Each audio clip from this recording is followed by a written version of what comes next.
Tsunami వచ్చి నేటితో 20 సంవత్సరాలు. డిసెంబర్ 26, 2004 అతి పెద్ద రాకాసి అల సునామీ వచ్చింది ఇండియన్ ఓషన్‌లో.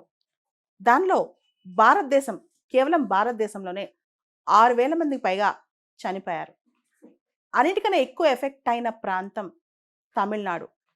తమిళనాడులో కూడా ప్రత్యేకంగా నాగపట్నం అనే జిల్లా. 2004 సంవత్సరంలో, సరిగ్గా 20 సంవత్సరాల క్రితం ఇంత పెద్ద విపత్తు వస్తని, సునామీలు అనేవి జపాన్ కథల్లో మనం వింటూ ఉంటాం ఎక్కువ. అది భారతదేశాన్ని ఎఫెక్ట్ చేస్తని, ఇంతమంది చనిపోతారని అసలు ఊహే లేదు.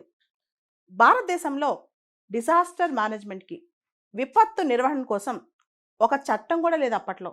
అంతేకాదు, అంత ప్రిపేర్డ్‌గా కూడా లేవన్నమాట మనం.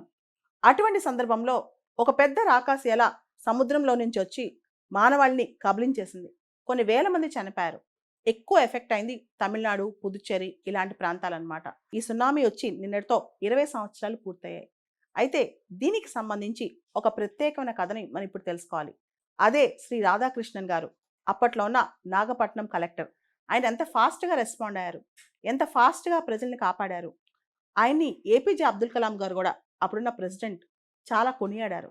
అసలు ఏం జరిగింది ఒకసారి చూద్దాం. అప్పటి వరకు తంజావూరు కలెక్టర్‌గా ఉన్న రాధాకృష్ణన్ గారిని సునామీ రాగానే రీహాబిలిటేషన్ రెస్క్యూ ఆపరేషన్ ఆఫీసర్‌గా వేశారనమాట. ఆయన రాగానే మొదట చేసిన పనేంటి తెలుసా? ఎప్పుడైనా సరే గుట్టలు గుట్టలుగా శవాలు పడి ఉంటే ఏం చేయగలం? ఎందుకంటే అలా వాటిని వదిలేస్తే రకరకాల రోగాలు, ఇన్ఫెక్షన్స్, కమ్యూనికబుల్ డిసీజెస్ ఇవన్నీ డెవలప్ అవుతాయి కదా. ఫస్ట్ తమిళనాడులోనే ఒక ఊరుందంట. ఆ ఊరు కాటి కాపర్లకి ప్రసిద్ధి అనమాట.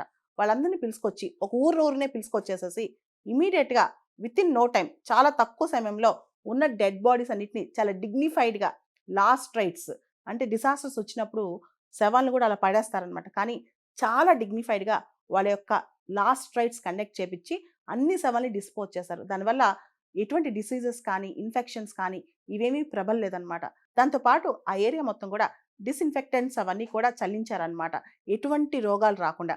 ఇది ఫస్ట్ ఆయన చేసింది. తర్వాత సునామీ రాంగానే మెయిన్‌గా అక్కడ ఎఫెక్ట్ అయింది ఇన్‌ఫ్రాస్ట్రక్చర్. కంప్లీట్ అక్కడ ఇన్‌ఫ్రాస్ట్రక్చర్ అంటే ఎలక్ట్రిసిటీ, వాటర్ సప్లై ఇవన్నీ కూడా ఆగిపోయాయి. సామాన్య ప్రజానీకానికి అక్కడ కరెంట్ లేదు, నీళ్ళు లేవు. అవన్నీ ఎంత త్వరగా వీలైతే అంత తొందరగా రిస్టోర్ చేయించారంట ఆయన. అంతేకాదు, ఆ ప్రాంతం మొత్తంలో చాలా మంది ఇల్లు కోల్పోయారు. దాదాపు 50,000 మంది ఇల్లు కోల్పోయారనమాట. కొన్ని వేల సంఖ్యలో 13, 14,000 టెంపరరీ షెల్టర్స్ కట్టించారంట. అన్నీ కూడా వితిన్ 2, 3 డేస్ జరిగిపోయాయి. అంటే టక టక టక అన్ని పనులు జరిగిపోయాయన్నమాట. అంత అద్భుతంగా ఆయన ఎఫెక్టివ్‌గా రెస్పాండ్ అయ్యారంట ఆ టైంలో. వెంటనే ఆ తర్వాత ప్రపంచ బ్యాంకు, వరల్డ్ బ్యాంక్ సహాయంతో రీహాబిలిటేషన్ స్టార్ట్ చేశారంట. మల్టిపుల్ హజార్డ్ రెసిస్టెంట్ హోమ్స్, ఎటువంటి విపత్తులు వచ్చినా సరే, ఎటువంటి హజార్డ్స్ వచ్చినా సరే అవన్నీ తట్టుకుని ఉండే ఇల్లు కట్టించారంట వెంటనే కొన్ని వేల సంఖ్యలో. మొత్తం మీకు తెలిసే ఉంటుంది, నాగపట్నం జిల్లాలో ఒక ప్లేస్ ఉందన్నమాట. అది చాలా ఫేమస్ చర్చ్, వెలంకిని అని చెప్పి. ఆ రోజు క్రిస్మస్ రోజు అవటం వల్ల ఆ చర్చ్‌లో చాలా మంది యాత్రికులు వచ్చి నిద్రపోతున్నారనమాట. ఆ అలౌ చేసే సునామీ వచ్చినప్పుడు అందరూ కొట్టుకుపోయారనమాట. అక్కడున్న ఫిషింగ్ విలేజెస్ అన్నీ కూడా మునిగిపోయాయన్నమాట.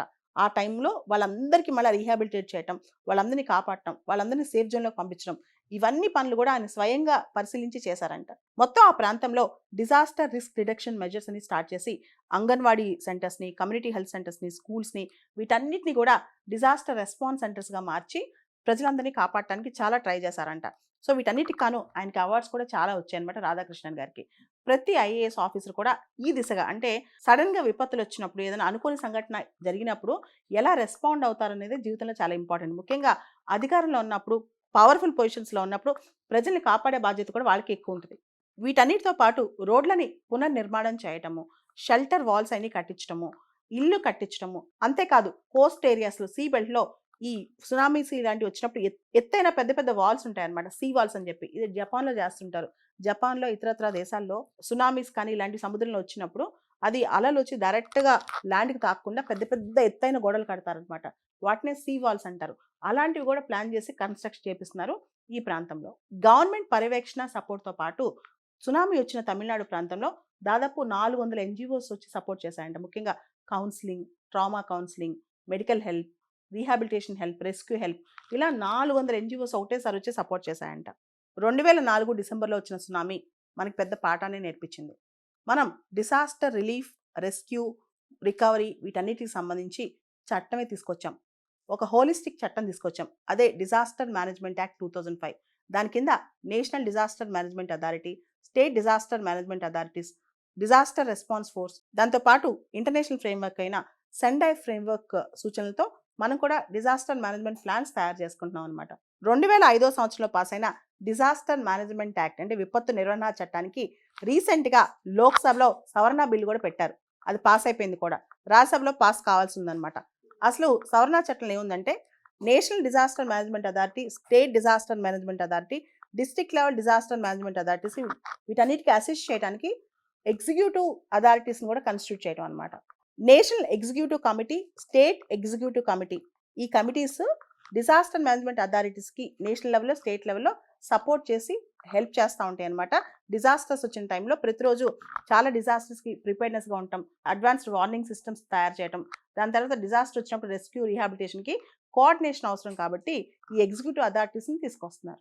జాతీయ స్థాయిలో, రాష్ట్ర స్థాయిలో విపత్తులకు సంబంధించి ఒక డేటాబేస్ క్రియేట్ చేయటం, అదేవిధంగా విపత్తులకు సంబంధించి ముఖ్యంగా ఎర్లీ వార్నింగ్ సిస్టమ్స్ క్రియేట్ చేయటం, టెక్నికల్ అసిస్టెన్స్ ఇవ్వటం అనమాట. ఏదైనా విపత్తులు వచ్చేటప్పుడు దానికి సంబంధించిన డేటాకి సంబంధించిన టెక్నికల్ అసిస్టెన్స్ ఇవ్వటం, అంతేకాదు ఎగ్జిక్యూషన్ ప్లాన్స్ ప్రిపేర్ చేయటం, అంటే డిజాస్టర్ మేనేజ్మెంట్, డిజాస్టర్ రిలీఫ్ సంబంధించి ఎగ్జిక్యూషన్ ప్లాన్స్లో అసిస్ట్ చేయటం, ఇవన్నీ కూడా చేస్తుంటాయి ఈ ఎగ్జిక్యూటివ్ అథారిటీస్. ఈ కొత్త డిజాస్టర్ మేనేజ్మెంట్ అమెండ్మెంట్లో యూడిఎంఏస్ కూడా క్రియేట్ అవుతున్నాయి. అర్బన్ డిజాస్టర్ మేనేజ్మెంట్ అథారిటీస్ అంటే పట్టణాల్లో, పెద్ద పెద్ద నగరాల్లో డిజాస్టర్స్ వచ్చినప్పుడు ఏ విధంగా మేనేజ్ చేయాలనే దాని మీద ఈ యూడిఎంఎస్ వర్క్ చేస్తాయి అనమాట. దీనికి మున్సిపల్ కమిషనర్ చైర్మన్ గాను, డిస్ట్రిక్ట్ కలెక్టర్ డెప్యూటీ చైర్మన్ గాను ఉంటారు.